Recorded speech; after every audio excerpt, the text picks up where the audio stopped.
Oh, saan ka galing? Ah, tingnan ko lang yung alaga kong mga manok sa labas. Ha? Pagising mo sa umaga, manok na agad ang naisip mong himasin? Hindi nga pumasok sa isip mo na himasin ako eh.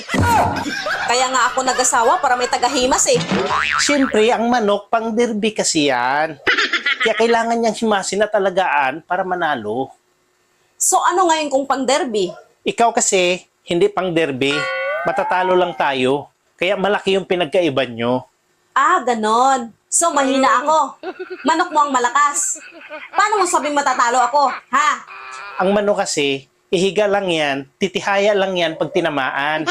Ikaw naman, bago mag-umpisa yung laban, hindi ka pa tinamaan, nakatihaya na.